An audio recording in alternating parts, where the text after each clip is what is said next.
Sarah sat at the huge bay window, her camera on her lap, gazing out at the boundless expanse of ocean beyond their beach house. The mellow light of the late afternoon sun projected a warm, golden tint across the sea, and the quiet crashing of waves broke the silence that had formed between her and Ethan. During the previous few months, Max, their golden retriever, reclined her feet, his head resting on her lap and sighing blissfully. Sarah stroked his fur absent-mindedly. Deep in thought, Ethan had been working late again, preoccupied with his current design project. It wasn't uncommon for him to skip supper these days, and Sarah had become accustomed to eating alone. Accompanied only by Max, she knew the importance of Ethan's work. His career had always been his passion, but she had recently begun to feel invisible.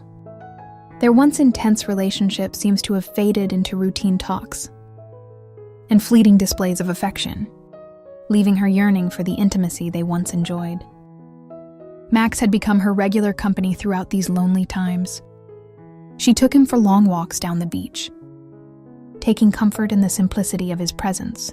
He didn't ask for much, only her presence. And in exchange, he offered her the unconditional love she thought she lacked. From Ethan, the camera had also become her escape, capturing the fleeting beauty of the world around her to fill the void inside. Sarah looked at the clock as the sun began to set. Ethan had promised to be home for dinner today, but the hours passed with no sign of him. A knot of frustration formed in her chest, which she swiftly pushed down. She did not want to argue, not again instead. She grabbed Max's leash and her camera, intending to go for a stroll before the last light of day faded. Sarah and Max were walking along the shore, and the air was fresh, the rhythmic sound of Max's paws in the sand, and the distant call of seagulls offered a soothing soundtrack to her racing thoughts. She raised her camera to photograph the golden light, streaming across the waves, but her heart was not in it. Even when Ethan was present, she couldn't shake the feeling of being alone. When they returned to the house, dusk had set, and Ethan's car was finally in the driveway.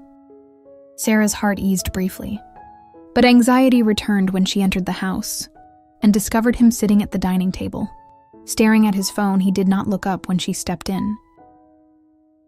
"Hey," she replied. Unclipping Max's leash, Max dashed towards Ethan, wagging his tail, but Ethan scarcely recognized him. "Sorry I'm late," Ethan murmured, his gaze still fixed on his phone. Sarah bit her lip, trying to keep her voice steady. "That's okay. I went on a walk with Max." Ethan nodded absently, still distracted. In the stillness between them grew. Sarah stood there, feeling the weight of their unspoken words, and wondered how long their marriage could endure the growing distance. Sarah had planned the weekend trip as a last-ditch effort to reignite her and Ethan's relationship, which she wore was fading. They had driven up to a quiet seashore cabin, which had previously had wonderful memories. Now that they were seated across from one another at the small, wooden dinner table, the air between them was thick with unsaid tension. Sarah's heart fell as Ethan scanned through his phone. Ignoring the supper she had prepared, she stared at him, the weight of his absence palpable.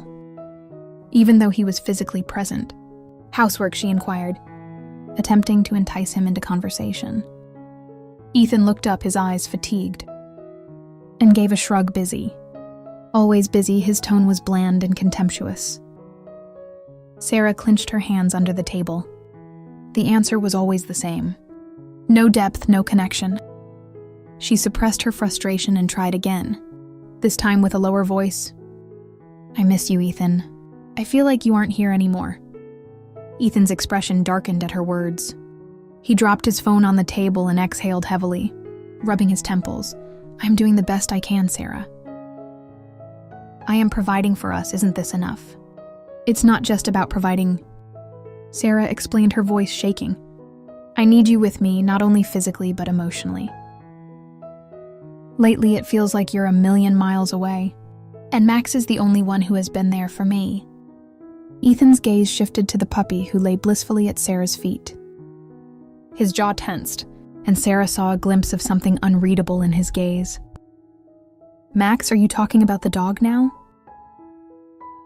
His voice was icy, with the hint of distrust that sent a shiver through Sarah. She blinked, puzzled by his reaction. "What do you mean Max has simply been company?" "I have been lonely, Ethan. And he is. I've noticed how much time you spend with him." Ethan cut her off, his tone low and strained.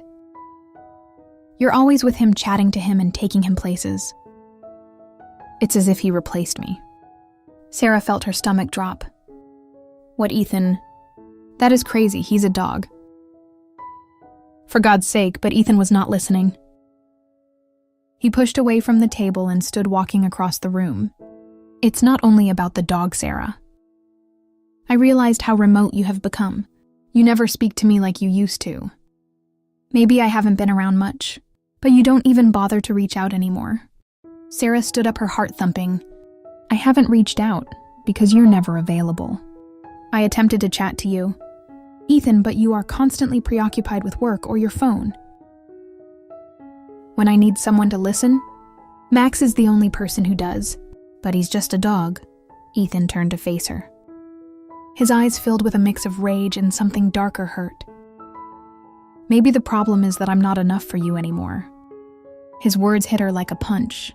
Before she could say anything, Ethan grabbed his jacket and walked out of the cabin, slamming the door behind him, leaving Sarah standing there, tears dwelling in her eyes. Ethan sat at the edge of a rocky cliff, watching the sun rise over the water. The night he rushed out of the cottage, he drove aimlessly till he came across this location, far from the chaos and agony. Now when the early morning light broke through the clouds, he felt the weight of his axe crushing against his chest. He realized he'd overreacted. His mind had transformed Sarah's words and deeds into something they were not. The more he thought about it, the more he knew his envy and wrath were about his own guilt, not Max's. He had been missing both physically and emotionally for far too long. Sarah had reached out to him in her loneliness, but he shoved her away. He had let work consume him, allowing her to seek consolation in their dog, because he had not been present for her. Ethan sighed deeply and ran a hand over his hair. He could not believe how much they had drifted apart. He adored Sarah more than anything, but his own anxieties had blinded him to her requirements. He knew he had to make things right and repair the harm he had caused before it was too late. As he drove back to the cabin, he felt a sense of urgency. When he arrived, he saw Sarah sitting on the porch with Max by her side. She appeared tired, her eyes red from crying, but there was a quiet strength in her posture that made his heart hurt. Ethan got out of the car, his hands quivering slightly. "Sarah," he said softly as he neared her. She looked up, her expression unreadable, but did not move. Max wedged his tail when Ethan arrived, as if he sensed the importance of the moment. Ethan stood in front of her, aware of the weight of the silence between them. "I'm sorry," he admitted, his voice breaking. "I have been an idiot. I let my anxieties get the best of me and I wounded you. I know I haven't been there for you as much as I should have been, and I regret making you feel as if you had to turn to Max, because I wasn't enough." Sarah's gaze softened and she stood up, arms protectively wrapped about herself. "I did not turn to Max because you weren't enough, Ethan. I turned to him because I was lonely and needed someone. But I've never stopped needing you. I just didn't know how to contact you anymore." Ethan's heart squeezed. "You don't need to contact me anymore. I'm here now to fix this. I know I've been neglecting you, Sarah, but I still love you. I love you more than anything else, and I'm willing to do whatever it takes to make things right." Sarah's eyes welled up with tears of relief. "I love you too, Ethan," she whispered. "I've always loved you." They stood there, the early morning light enveloping them in warmth, holding one another for the first time in what seems like forever. Max crawled cheerfully at their feet, a silent reminder of the loyalty and affection that had always existed. Even in their darkest hours, they stepped inside together, determined to reestablish the trust and connection. They had nearly lost